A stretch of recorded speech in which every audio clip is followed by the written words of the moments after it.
como calurosa está la jornada en el Parlamento, ¿no? A propósito de la reforma de pensiones. Ya, tu Intensa, sí, po. invitado está sentado junto a nosotros, así que cuando quieras puedes saludarlo. Po.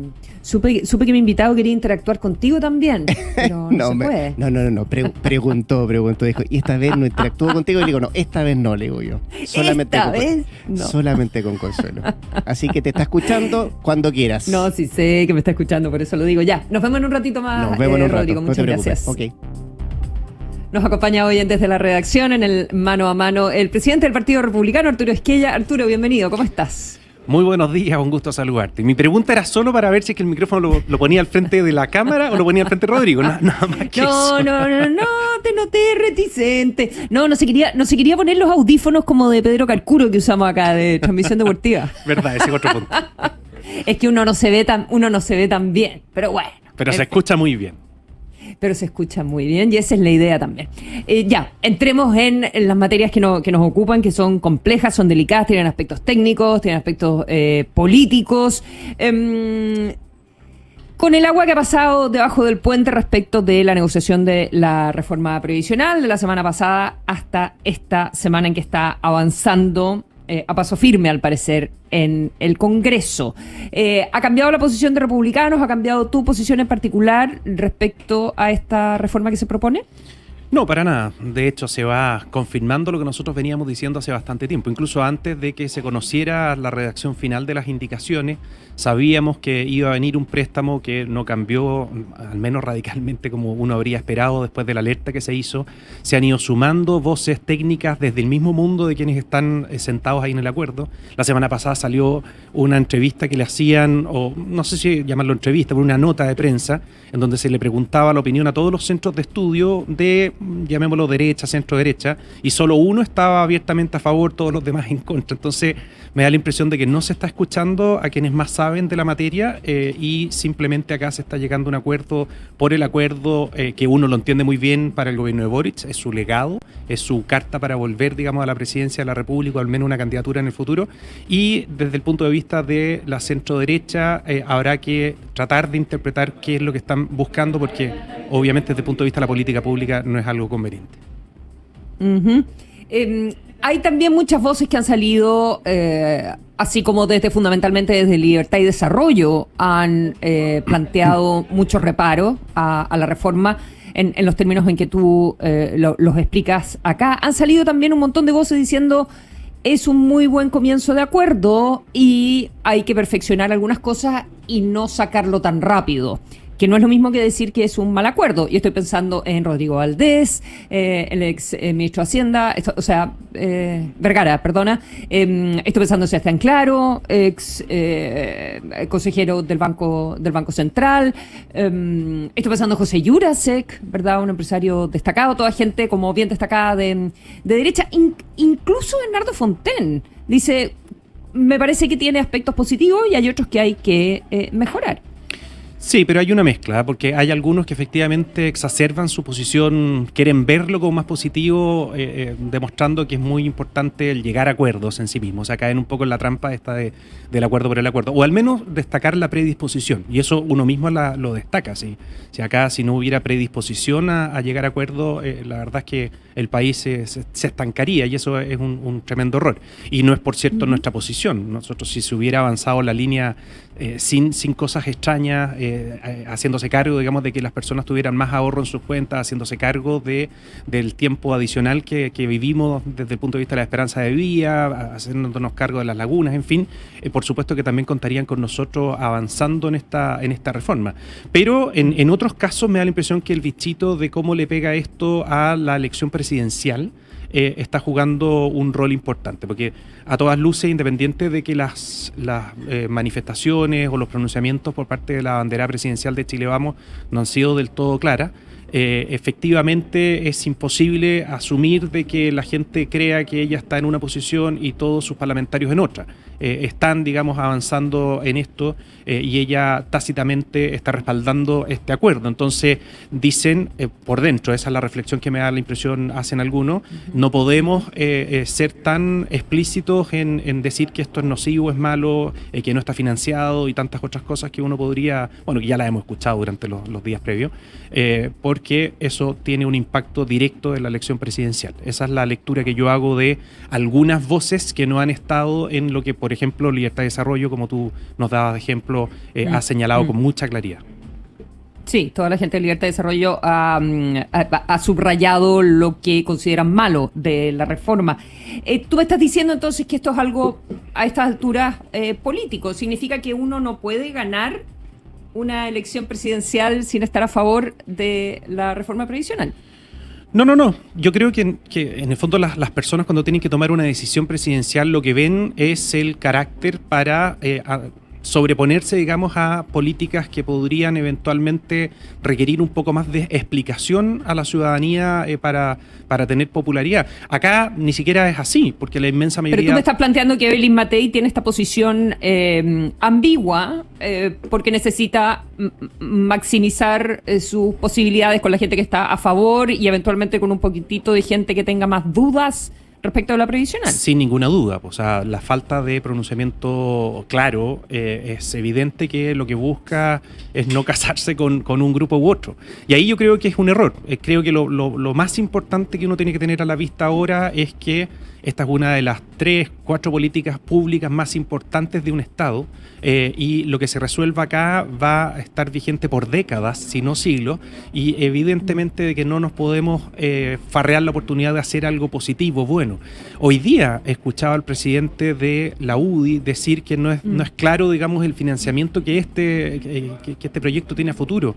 El fin de semana veíamos a los principales impulsores del equipo de Evelyn Matei o de Chile Vamos en materias económicas y particularmente en pensiones, Briones y otras personas más, también poner dudas sobre el financiamiento que tenía la PGU adelante. Al final del día lo que tenemos, Consuelo, es que Chile crece al 1 o al 2%, coincidentemente como consecuencia de una muy mala reforma, en donde se decían las mismas cosas, se actuaba con la misma celeridad, yo la viví, yo estaba en el Parlamento, en el Congreso, prendimos todas las alertas, era mucho más incómodo porque yo estaba dentro de una de las bancadas en donde estaba el senador Coloma, en el Senado en el caso de él, yo en la Cámara de Diputados, nosotros decíamos que era algo negativo, me refiero a la reforma tributaria, y se avanzó igual. Hoy día, tal como lo decía el ministro Arena en ese entonces, había que juzgarlo por los resultados están más que claros y nadie ha juzgado a quienes estuvieron en ese mal acuerdo tributario y hoy día se está repitiendo la historia. Con la misma celeridad, apurándonos porque esto salga antes de febrero. Febrero es como un reseteo, así lo ven, antes de que se mezcle con la elección presidencial y parlamentaria que evidentemente va a tener más fuerza en marzo. Y en ese sentido tú apuntas al senador Coloma como un responsable de estas malas políticas entonces que se han impulsado o un cómplice o un habilitador de las malas políticas que se han impulsado por parte de gobiernos de la nueva mayoría en la oportunidad de la tributaria y ahora con el gobierno de Boric. Yo creo que el senador Coloma tiene una predisposición que raya, digamos, en lo imprudente en el sentido de llegar a acuerdo por acuerdo. Él es una destacada persona, ha contribuido a generar muy buenas políticas públicas en el pasado, pero ahora en su última etapa legislativa, entiendo yo que ya no sigue, lo veíamos, digamos, en la reforma tributaria, eso lo vivimos en primera persona, cómo se esforzaba en el fondo por sacar adelante una mala reforma. Insisto, hoy día nadie podría discutir de que fue pésima la reforma tributaria y estamos viendo exactamente lo mismo en materia de pensiones. Lo más razonable es que él aprovechara toda su experiencia para poner freno. Sí, yo creo que si es que con todas las luces que hay encendidas hoy día no se le pone freno, al menos no se le da pausa y se invita, digamos, a participar a un mayor número de actores en el ámbito técnico y le damos una vuelta, el resultado va a ser desastroso. Y lo más grave es que la consecuencia principal la vamos a ver en 20, en 30 años. No va a haber ninguna de las personas responsables en cargos públicos a quien pasarle la cuenta. Entonces lo encuentro desde ese punto de vista más irresponsable todavía. ¿Y te parece que entonces Evelyn Matei también busca estos acuerdos por los acuerdos? Yo creo que desde el equipo del Inmatei lo que quieren es que se resuelva esto antes de un nuevo gobierno, teniendo ellos a la vista de que eventualmente les podría tocar gobernar. Eso, bueno, es un comentario que se ha hecho y efectivamente dicen hay una oportunidad hoy día por la predisposición al acuerdo y eso es real, y en el fondo ellos se están cediendo mucho y es ahí en donde siento que se equivocan rotundamente, porque nosotros tenemos una estructura de sistema previsional en donde lo que hay que hacer es hacerse cargo de que tengan más ahorro los trabajadores y que ¿No te parece que un 4,5 más el préstamo no, el préstamo es un aumento de más de un 50% de lo que ahorramos hoy? El préstamo es una manera de endeudarse, para que nos entiendan lo que nos están escuchando. Es como alguien que tiene copado su capacidad de endeudamiento en el sistema bancario, recurre a tanta casa comercial como las que se le crucen, digamos, y se empieza a endeudar sin que te rechace, digamos, la oportunidad de endeudarse, digamos, esta nueva tasa, esta nueva casa comercial, porque no tiene a la vista tu sobreendeudamiento de la banca. La tía rica. Es claro, o es recurrir a prestamistas. Acá es el peor de los mundos, porque se está recurriendo a pedirle plata prestada a los trabajadores. Le dice, pero no se preocupe usted, yo le voy a pagar en 241 meses, es decir, 20 años, le voy a empezar a pagar. Lamentablemente, eso sí, te dicen desde ya, y se agradece la transparencia, no va a ser con la misma tasa que si es que su plata se hubiera rentabilizado. Entonces ahí ya perdiste una parte. Y en donde está la razonable duda es de cómo se podría garantizar de que va a estar esa plata. Tú sabes, Consuelo, que además de todo lo que estamos hablando, no se ha dicho mucho, pero el costo fiscal de esta política pública, estamos hablando de 4.000 millones de dólares anuales.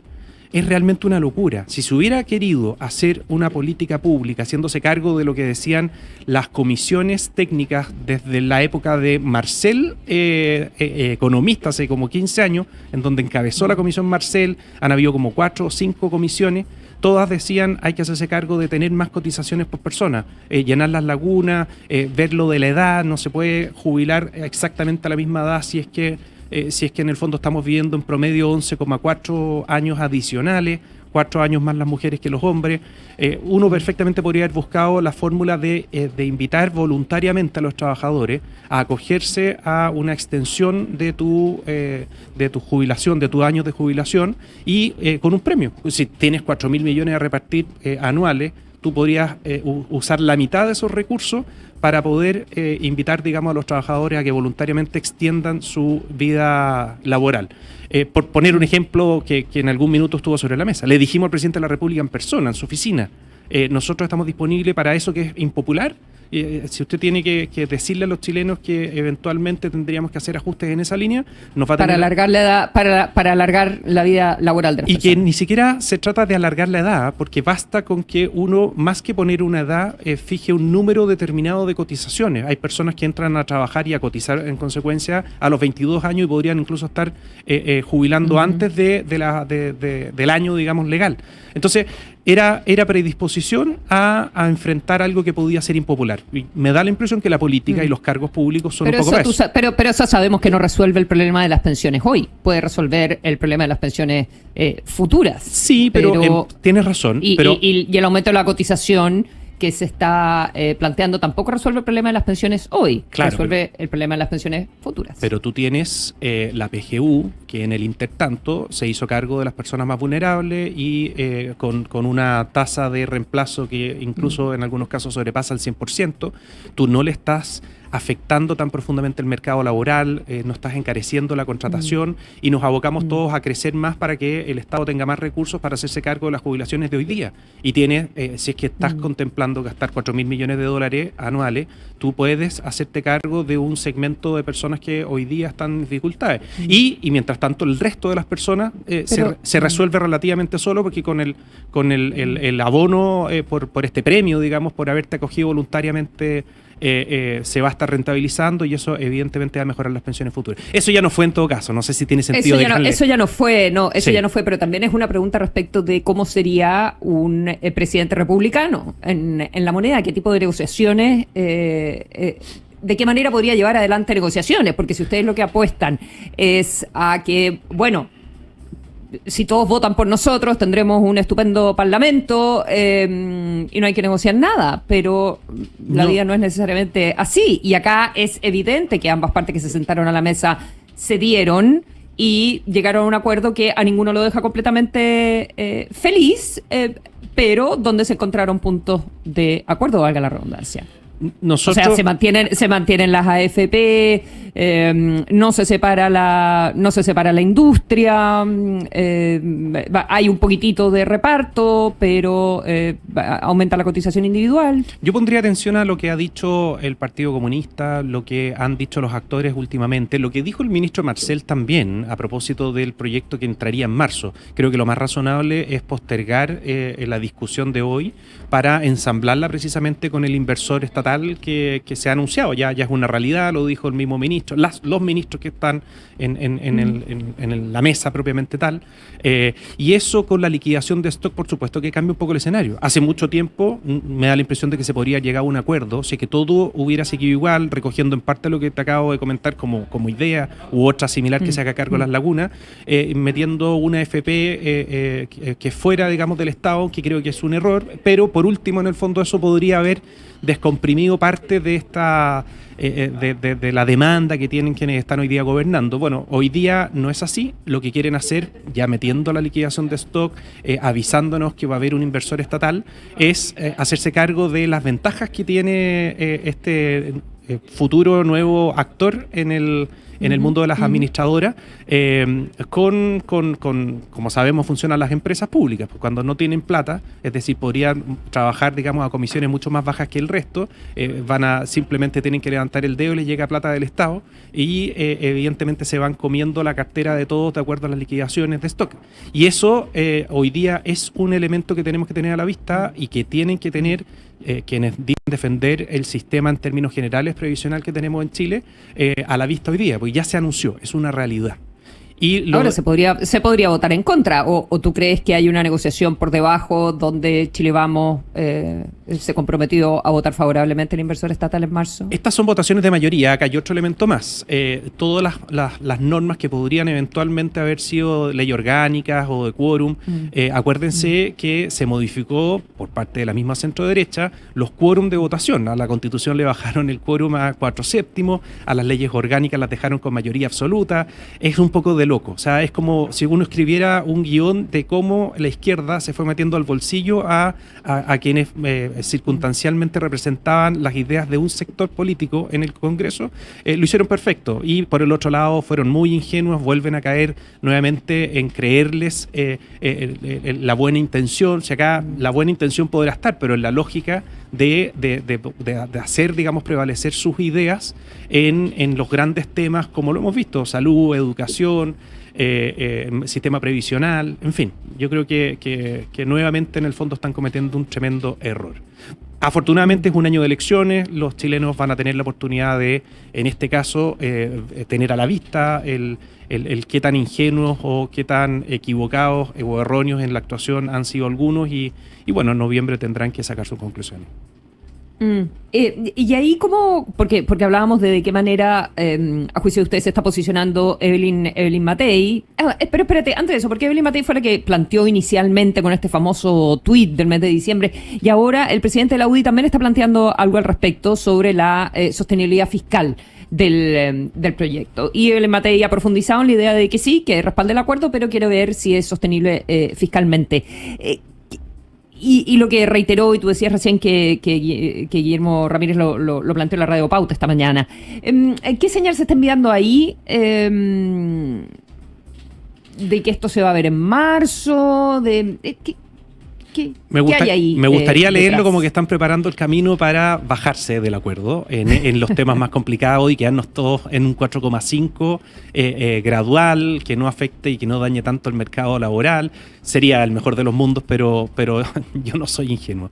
Y efectivamente lo que veo en otras líneas es que esto va a llegar hasta el final. Puede ser lo que tú dices, que efectivamente se está preparando el camino para decir que esto no termina en enero. O puede ser también en respuesta a lo del inversor estatal, diciéndole: no, señores, esto no estaba dentro de la negociación, si es que quieren avanzar con eso, hasta acá nomás llegamos. Podría ser también. Ya, ahora estamos jugando como de intérpretes, pero la verdad es que en cualquiera de los escenarios, si es que se mantiene el préstamo, si se mantienen en el fondo estos destinatarios de los recursos de los trabajadores a un fin distinto que las cuentas individuales, nosotros vamos a seguir encontrando lo malo y lo vamos a decir con mucha fuerza, que es nuestra responsabilidad, nuestro deber. No entiendo de todas maneras por qué, si los bonos de reconocimiento iniciales, cuando se cambió el sistema de pensiones durante el gobierno de Pinochet, se respetaron, ¿por qué teníamos que asumir que la palabra del Estado de Chile no vale nada? Porque los hechos son lo importante, pues la cantidad de plata que implica el deberle a todos los trabajadores es una locura. No sabemos, en esa época piensa cuál era la tasa de crecimiento que tenía Chile y cuáles fueron las tasas posteriores cuando se hicieron cargo, digamos, de esos pagos. Hoy día todo indica que si no se hace un cambio estructural, llamando a la inversión, dándole certeza a los inversionistas, tratándolos en el fondo como aliados de los chilenos y no como enemigos, haciendo todos esos cambios, efectivamente uno podría tener una proyección más conveniente, pero creciendo al 1 al 2%. Agrégale que te llegue una administración, que no sabemos, una administración incluso más mala que la que hemos tenido ahora. Sí, no es tan loco pensarlo, es cosa de ver el ejemplo de Argentina y efectivamente el año, corrígeme, 2008, 2009, por ahí, se le pegó un manotazo gigante a los fondos de los trabajadores y pasaron un sistema, pasaron a financiar los gustitos de los políticos. Al final es eso. ¿Podría llegar un tipo al estilo Maduro el día de mañana? Por supuesto, ¿cómo lo vamos a descartar? Si yo no estoy diciendo que Boric y Marcel le van a pegar un manotazo a las platas de los trabajadores hoy día. No tengo por qué decir eso, no lo creo, de hecho. Yo estoy pensando en actuar con responsabilidad. El día de mañana no sabemos qué va a pasar. En 4, en 8, en 12, en 20 años más, perfectamente podríamos, cuando ya haya crecido el pozo por de pronto, perfectamente podríamos tener a alguien que incluso con popularidad, populistamente, quiere financiar algo que no tenemos idea hoy día y recurre a esos fondos y después simplemente no tiene explicación alguna para los trabajadores que vieron cómo les quitaban la plata. Volviendo al asunto presidencial y de qué manera esto impacta en la partida ya de esto formal a partir de marzo, si bien ya varios pingos, como se dice, estar en la cancha. Ya es un hecho que ustedes van a ir con José Antonio Kast, y así lo ha planteado él, a todo evento, sin participar en una primaria. ¿Qué va a pasar, crees tú, con Kaiser, con Johannes Kaiser y este aumento tan sorprendente que ha tenido, incluso en algunas encuestas superando al propio José Antonio Kast? Pero hay como una intención de tratar de entrarlo, como sea, a una primaria por parte de Chile Vamos. Sobre lo primero, para nosotros es fundamental hablarle y plantear nuestro plan de recuperación territorial en el país, es decir, devolverle la seguridad a los chilenos en una elección en donde participen todos los chilenos. Por algo tenemos segunda vuelta, ese es el sentido. Recuerden para qué creamos las primarias, era para resolver un tema práctico que les instalaba el binominal a los partidos de la concertación porque eran muchos y había pocos cupos. Esa es la razón por la cual tenemos primarias en Chile, si por algo tenemos segunda vuelta. Y en una primaria participan muy pocos chilenos, son elecciones voluntarias, participa la gente de los entornos más cercanos a los partidos, no nos sirve el poder decirles a ellos, mire, nuestro cambio es tan radical que necesitamos que todos se pronuncien. Eso lo vamos a hacer en noviembre y creemos que efectivamente la gente va a empalmar porque es lo que Chile necesita. Estamos entretenidos en las pensiones hoy día, pero sin ninguna duda lo más importante es poder recuperar nuestra tranquilidad para estar en las calles y nosotros tenemos un plan para eso, diseñado en función de lo que aprendimos en El Salvador, en Hungría, en Italia y con la realidad chilena que la conocemos al revés y al derecho.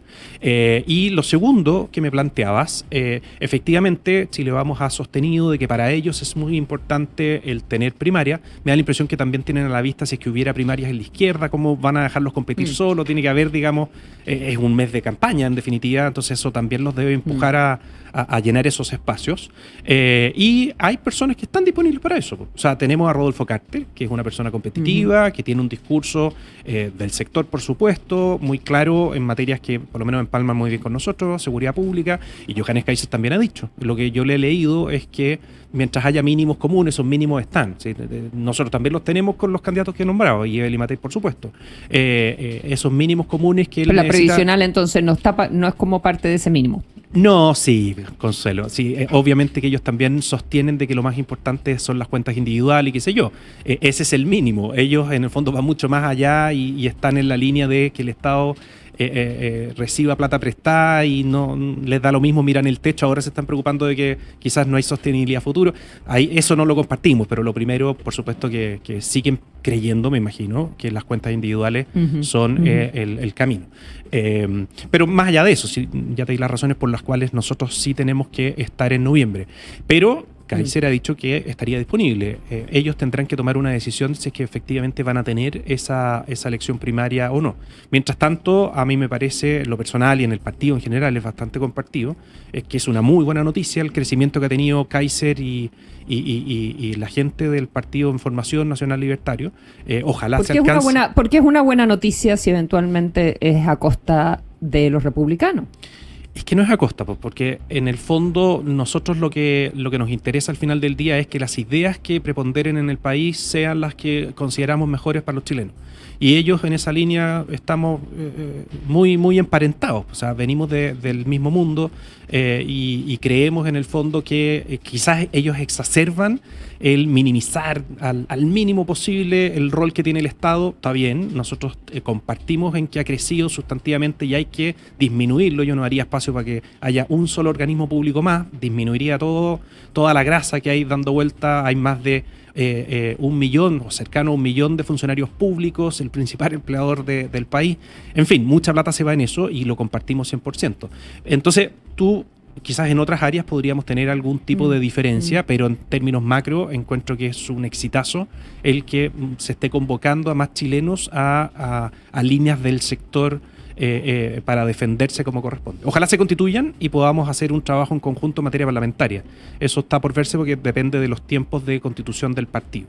Y eso también nos ayudaría a maximizar la cantidad de votos de chilenos en función de personas. Ahora, para usted sería un problema que Kaiser, si es que siguiera creciendo o se mantuviera en este 10%, que no, o sea, sería un problema que fuera la primera vuelta.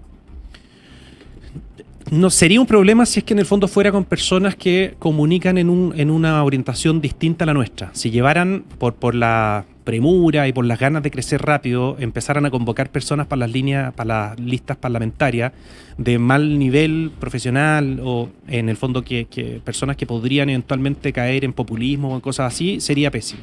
Pero me da la impresión de que no está convocando a esa gente, está convocando a gente seria que tiene una diferencia con nosotros en ellos son más libertarios, ponen el foco en eso, en el acento particularmente en ellos, nosotros lo ponemos en todo lo que gira en torno a fortalecer la dignidad y el respeto por parte del Estado de la dignidad de las personas, súper complementario. Van a haber temas, el otro día le escuché, por ponerte un ejemplo, de que no le gustaba la energía renovable.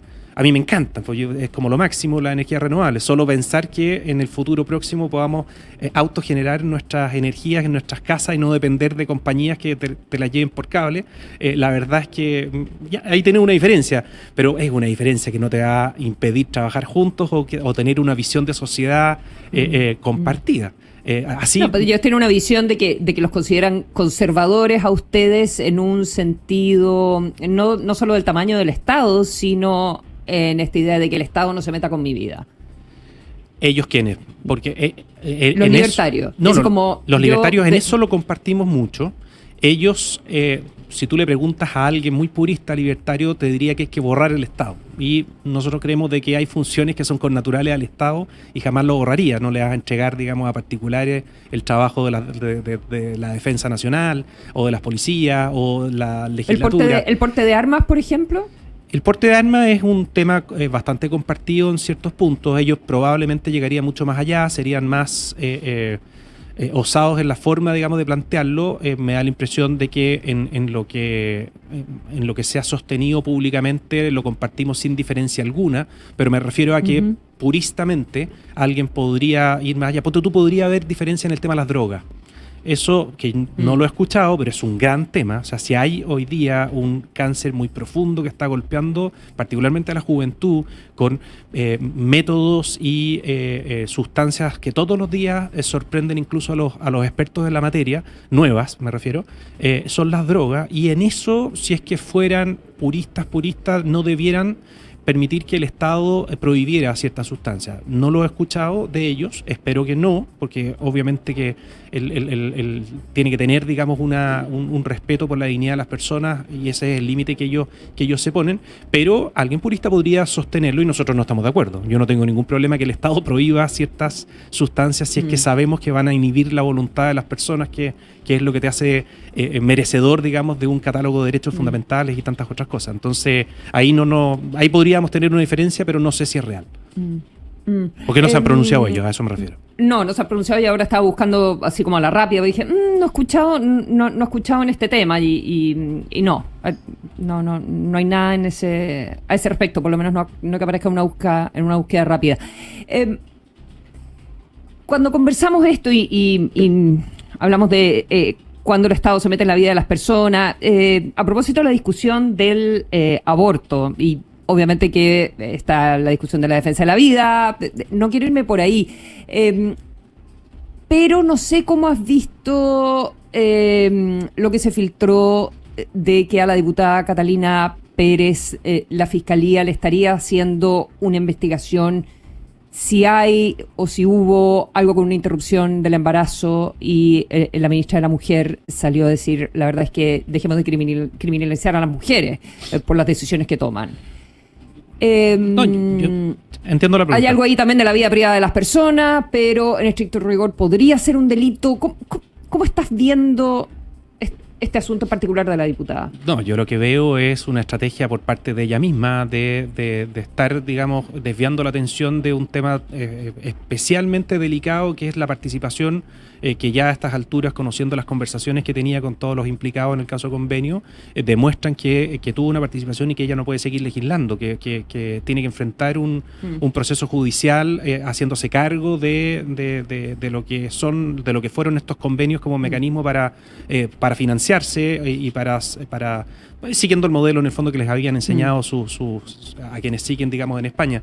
Y me da la impresión que es eso, porque si tú te fijas, cuando sale este tema, no tengo idea de si es que es una filtración o no, eso no me hago cargo porque no lo sé, pero me da la impresión de que el propósito, con los comentarios que se hicieron después de está la en la ministra, revisión, habría aparecido en la revisión de los chats de la diputada, y la Fiscalía de Antofagasta habría encontrado también entonces en intercambios de comunicación entre ella y su expareja comunicaciones que podrían tener indicios de esto. Siempre es lamentable que los temas más sensibles, y eso está bastante descrito en el proceso penal, de qué temas tienen que estar en el ámbito de la investigación en reserva, secreta, en uno u en otro caso, precisamente, digamos, porque por un lado podrían afectar derechos fundamentales de las personas, pero por otro lado también se podría entorpecer la investigación, y lamentablemente la realidad de hoy día es que todo se filtra. Así que hay un reproche generalizado a esa práctica.